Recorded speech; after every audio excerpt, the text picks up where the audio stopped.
back, everyone, to your church of heavy metal that is Thunderdome Metal Reviews, where it is a Sunday night when we are recording, which is different than normal.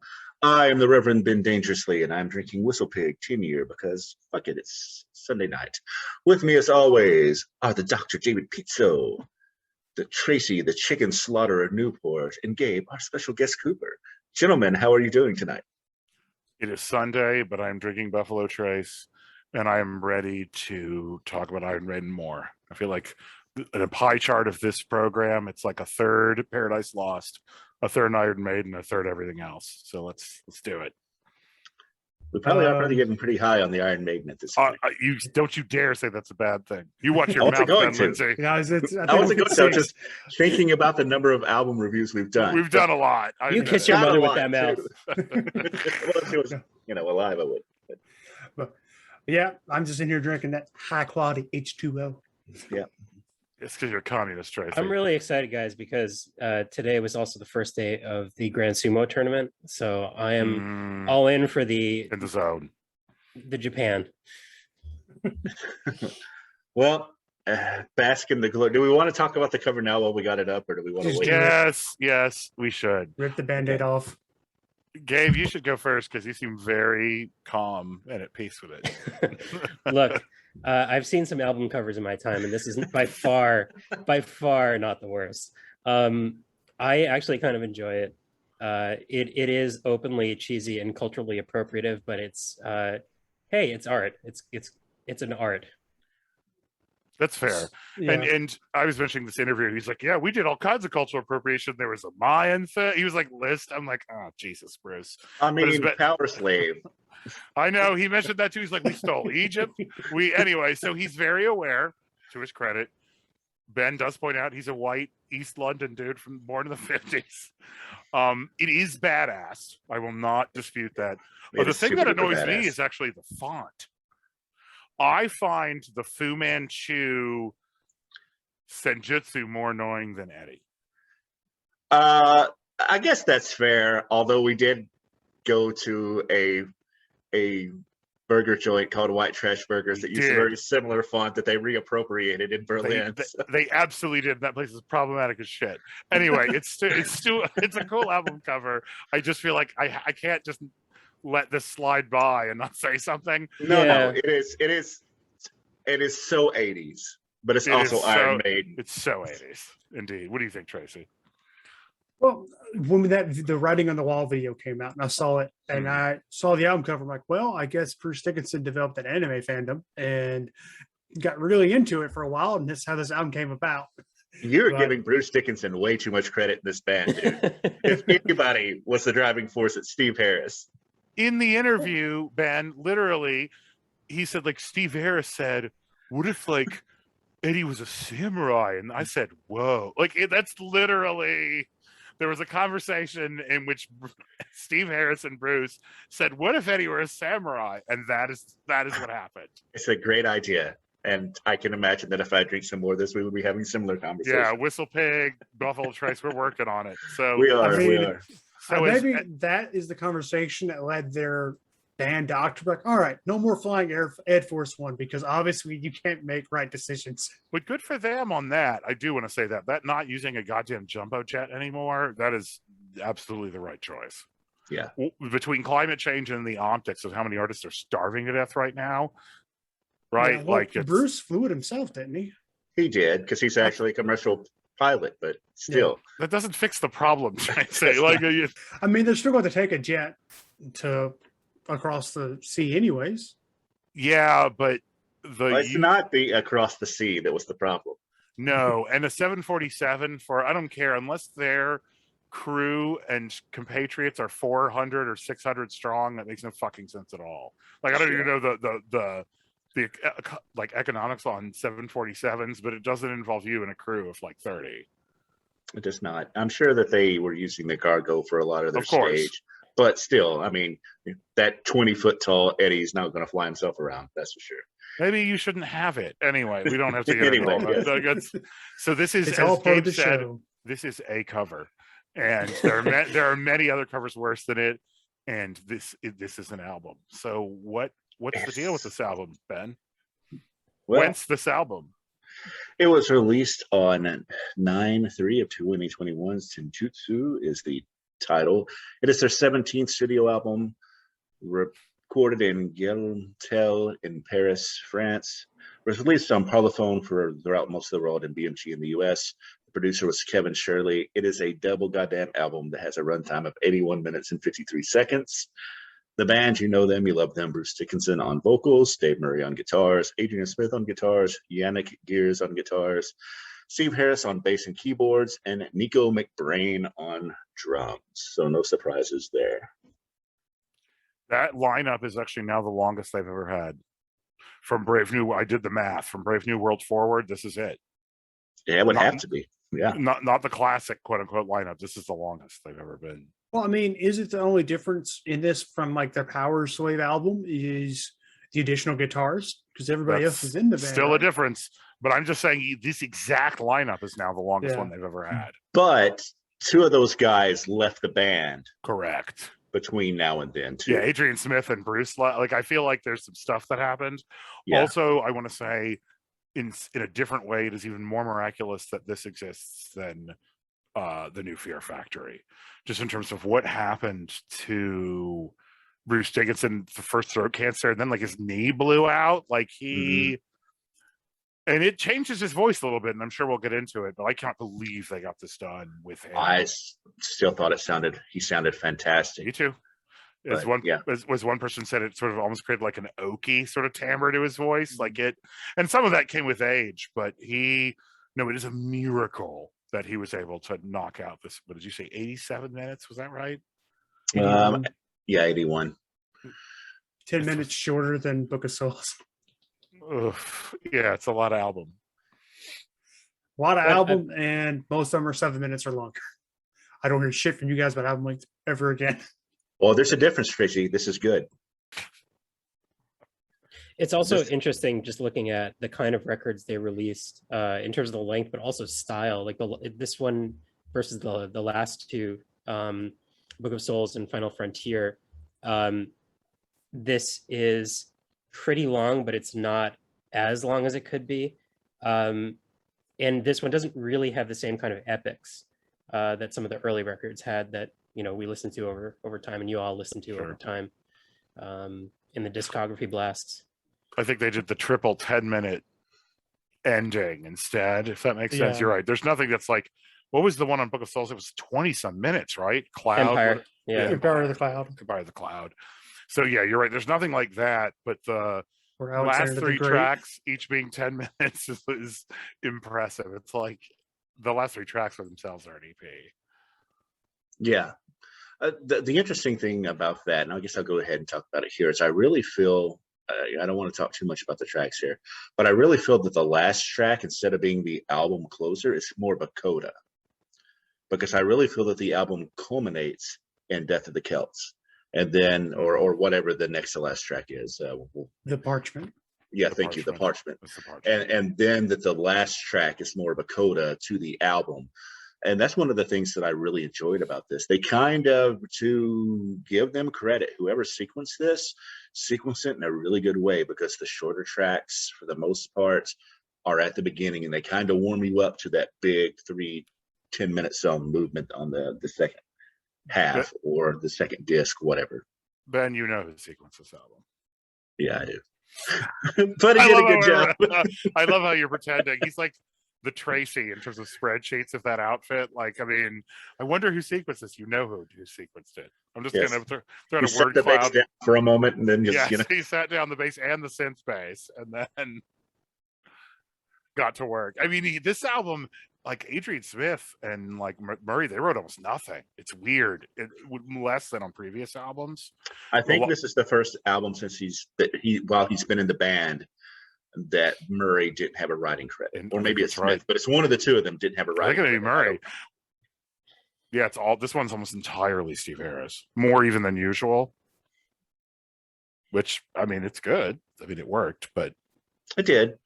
And when I gave that jab at Tracy about this being good despite the song lengths, I mean that because there's a subset of the fan base who didn't I won't say that they didn't like this album, but they said that this was very proggy, and it's not super proggy. But No, I can it's see not.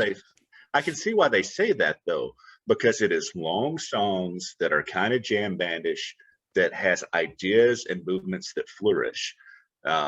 They will follow a more upbeat song with a darker song. I think there's only one track on this entire album that's written in the major scale.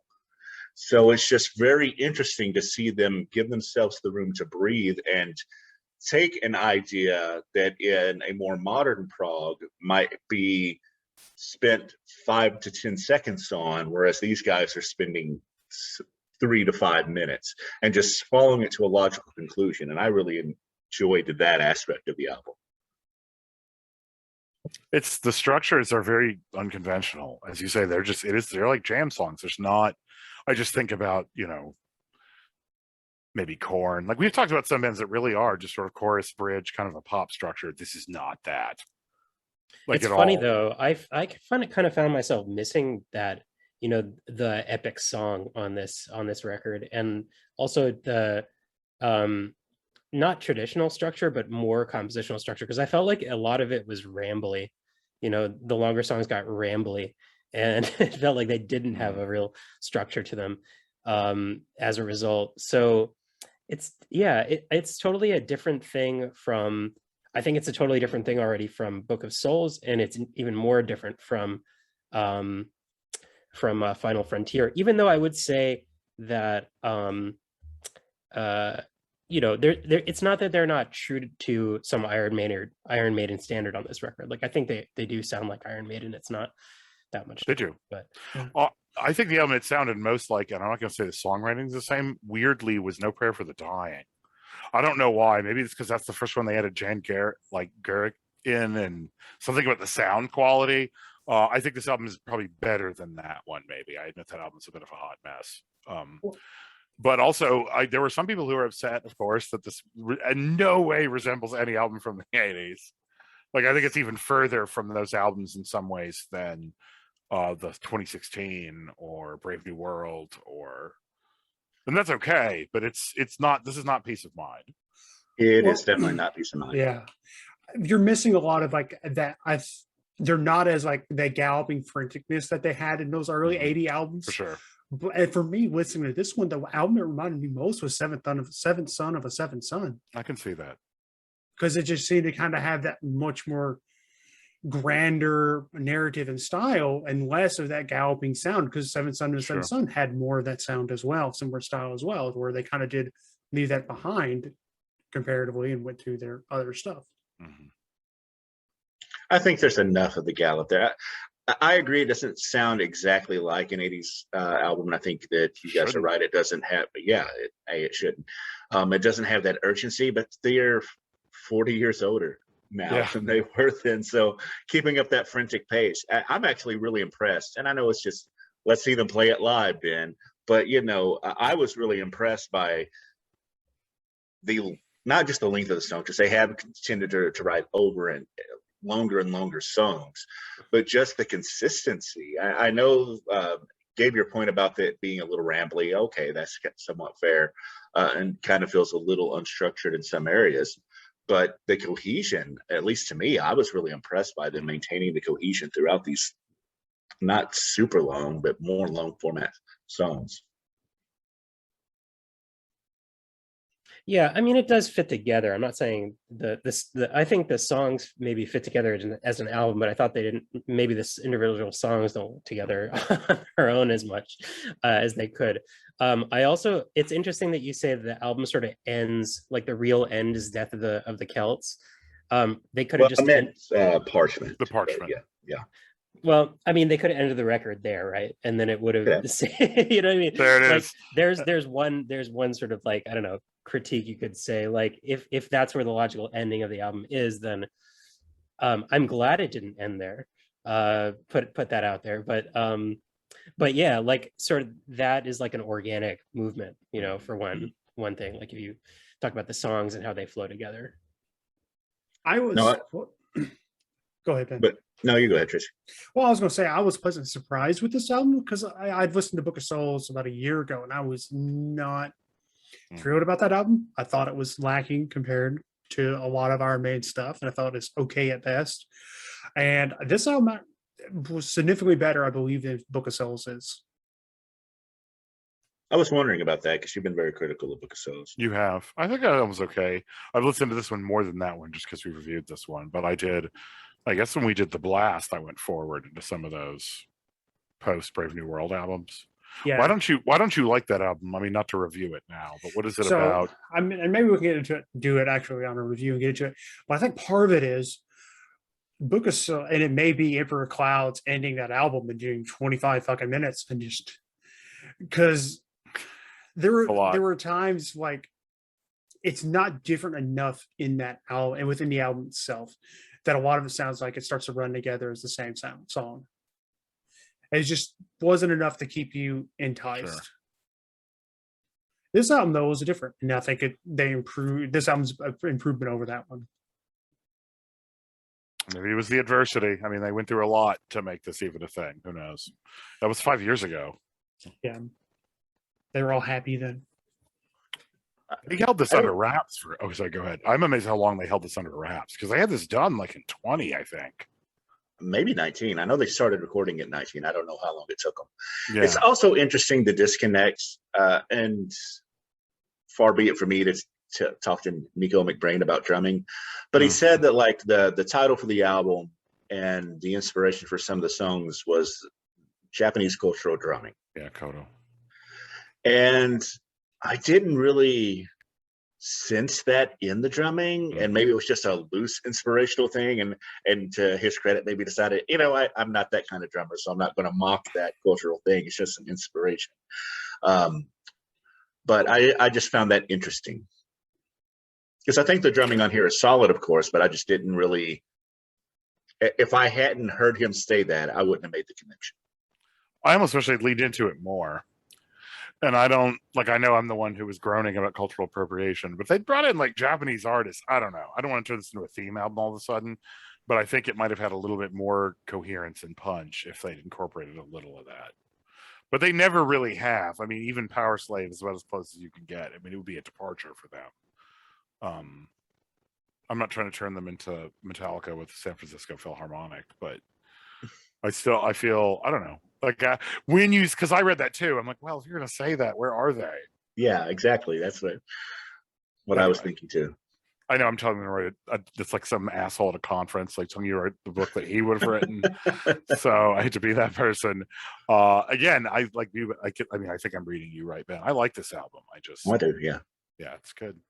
I'm just certainly better than certainly better than my 17th album. For real, mine too. Anybody else got anything that they want to say before we move to songs? No, but I will say I'm glad. Well, I guess I had a little bit about Bruce Dickinson's voice. Yeah. I'm glad that they didn't really try to push it and hit those higher notes like they did in the earlier albums, because you could kind of tell it's after the cancer that his voice just probably can't hit those notes again. And instead, they work within what he's capable of doing and putting that on the record instead of trying to hit those death screams that he was hitting on earlier albums that just I don't think he'd be able to do anymore. I mean, Tom Araya did that same thing, and I thought it was credible. Like I would rather. I mean, shit. I'm just thinking about adding another 20 years. How tired I'm going to be, and I'm not performing every night in that way. Like I can't even imagine. It's insane. Yeah, that is a good point, and it reminds me of Judas Priest, because Judas Priest.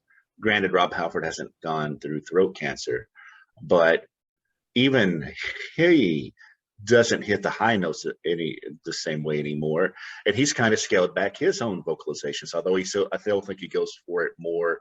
If I remember the last Judas Priest album, that he went for it more than Bruce does on this one. But I mean,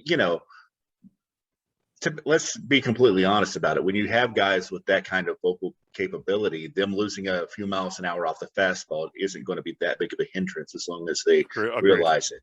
So yeah, no, this sort of oaky, raspy, almost country thing he does occasionally also works very well. I mean, because he is a master craftsman. I mean, he fucking sang Stranger in a Strange Land, and he hated the whole album and didn't get to write anything, and he still knocked it out the park. He's a fucking professional. Right. They like dragged him in and he didn't get to. No, he did write a ton of shit and they threw it all in the garbage and told him to sing the album anyway. True story, game. Look it up. And he just did the thing. And his vocals, I mean, that's Alexander the Great. That's that album. So I just want to say he's a consummate fucking professional who is more of a legend than I probably will ever be. So I guess he can like do weird shit with Japanese samurai. Yeah. I'll allow it. I will allow it. I'll allow it, yes. On to the track listing. So as you can see, we have 2 discs worth of stuff. Who wants to go first? I'd nominate Gabe. I feel like he has the most distance. Okay. So in terms of these tracks, I think that the album starts off pretty strong, but the arc of Senjutsu is a bit flat. I feel like one of the things that this album needs more of is tension building, because some of it's kind of slow and doesn't have that gallop so much. Anyway, Stratego, weird topic, but I like the song. Writing on the Wall appealed to me right from the single, right from the video. It's pretty epic for being only 6 minutes long. And maybe that's like what they were trying to do with that. I really enjoy the riffs in Lost and Lost World. The riffage persists throughout. The vocal melody I really, really love. Days of Future Past, also really great, really dig it. Time Machine has a sick riff. The part right before the solo is really, really awesome, and the rest of it is too. So that's how the first disc looks for me. The second disc, I had a rough time with it, to be honest. Darkest Hour was a bit slow. The second side of this album should open up more strongly, even if it's not really like, even if the Time Machine isn't the end of something. I kind of wanted something more strong as the opener. Death of the Celts drags. It's very repetitive. The 2 solos are nice, but they're too short. The Parchment has some of the same problems as Death of the Celts. It's very repetitive, but I like it a bit more. It's somewhat faster. It's just too much repeating. They can do better. And the final track, Hell on Earth, really saves the side. The melody is really much more satisfying than pretty much anything on that side for me. One of the things that occurred to me while I was listening to this is like, there's a lot of guitar doubling the vocal line, and is that really necessary? And like, what is that guitarist doing? Otherwise, they could do something cooler, you know? For the majority of the time, I feel like it doesn't add too much. There's harmony that could be added. There's almost F3. Right. But what I'm saying is that guitar who's doubling the vocal should be doing something else. Yeah. Like, it doesn't matter what it is. They shouldn't be doing that the entire time. Especially if Dickinson still got his voice, and he does, you know. So either have 2 guitars or have 3 guitars and have the third one do something else. You know what I mean? I think there's more possibilities. That's all. I would say that might be an artifact, and not that I necessarily disagree with you. It never really made sense to me why they got the third guitarist anyway. That would just seem to be the deal when Bruce came back, that he brought in. Yeah, they didn't fire the third guitar. Like, because remember, he was brought on to replace Adrian Smith, and then for once he wasn't driven out. Yeah. Because usually that's what happens in bands, like when Dino's involved. That is. But anyway, what I was going to say is that I think the reason that he's just reduced to like playing a melody line along with the vocals is because if he does too much else, that's going to eat up what Steve Harris is doing on bass. It's going to take up that frequency. But I mean, that just might be my bassist, a lead guitarist kind of Steve Harris vibe that I get going on. Otherwise, I do wish that if you're going to have 3 guitarists, engage in a little bit more dynamics than what you did. Not that it's bad. I just do some like stratospheric stuff, or do like, you know, counter melody, or like, you know, just do something different. It's like, you know, if the bassist is worried, he can, like, you know, he doesn't have to play on his lower strings. He could do it on the upper strings. No, but Steve Harris wants to play on the lower strings, so he's going to play on the lower strings. No. I meant the guitarist. The guitarist should play like, yeah. You know. Oh. Yeah. Some Steve Harris Baroque is just writing. going Nix, and he's like, just find something to fucking do. Just I mean, the not bassist has a this. job to do, and so do the rhythm and lead guitars. So But that's most bands. We're in a band with an Iron Maiden where true. the bassist is everything. He just write a Especially lot of this the stuff. album. Yeah. Especially this album. Yeah. I want to echo much of what Gabe said. I think disc 1 is pretty solid. The riffage from Senjutsu through Time Machine is good. I really like Senjutsu. Stratego, I played the shit out of that game. That board game. And then Bruce is like, I never played this board game, but I guess Steve Harris did. And it's based on Japan. I don't know. I really maybe shouldn't have read that interview. Anyway, but I like Writing on the Wall a lot, actually. I do too. I think it is a very successful thing. And I don't know if it would work if they'd done more of that sort of country western thing, but it is a cool. Some experiments fail, even from a band this experienced, but that was neat. On side 2, I have moral problems with Churchill. I don't know. So it's a little hard for me, and I get it, given how fucked things were and given the enemy was fascism. So Darkest Hour already, I was a little bit triggered, but it also drags. I would probably actually forgive that if it moved a little faster.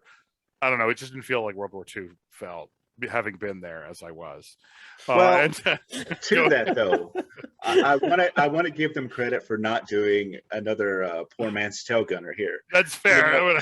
It's a completely different tone. Yeah. So. Even Poor Man's Tail Gunner. Anyway, Death of the Celts is a throwaway track. It's sudden. I don't know. It's the their weakest track wannabe on Alexander the Great. It's the weakest track I on really here. like that one, actually. That's because you're a communist. But the that's true. but the Parchment is tight. I really dig the Parchment, and I also think it was almost kind of, I don't know. I think Hell on Earth is good as a closer too. But I also see what you're saying, Ben. Like, should it have ended in the Parchment? Maybe it should have. But I think the Parchment and Hell on Earth redeemed side 2. But I don't know. Death of the Cults was not my favorite. But again, given the album is 7 hours long, there was a lot to like.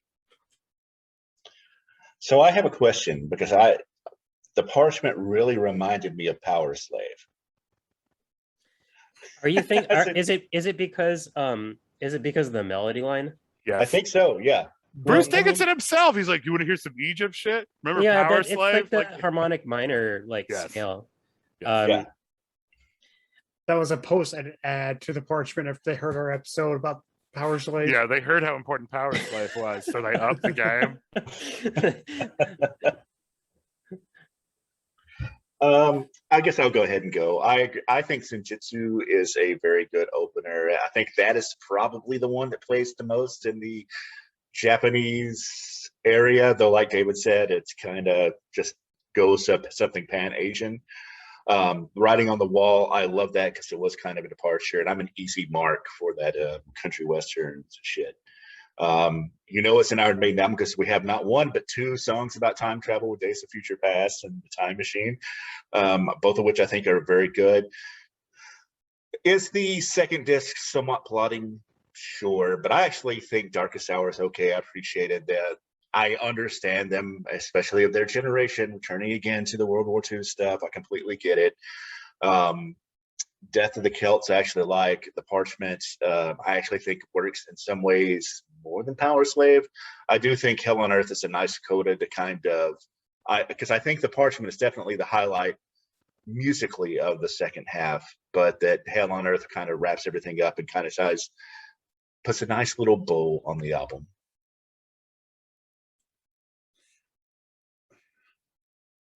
So for me, Senjutsu is a great opener. I really enjoyed that. Enjoyed the Writing on the Wall. I enjoyed that, like everybody else, that country western theme to it. Days of Future Past and Time Machine, I think, are both pretty good. I was not a fan of Darkest Hour, Death of the Celts.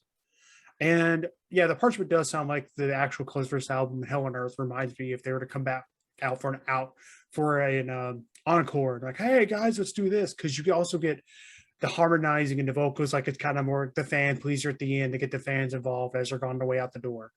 Like I could see them closing with Hell on Earth if they were to tour this album, closing with it, and that being the encore, not actually playing it live, unless the fans go crazy for it. You know what I'm saying?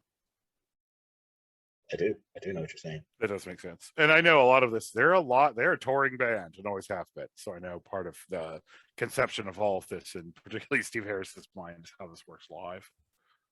And that's more even, I think, than your average heavy metal band.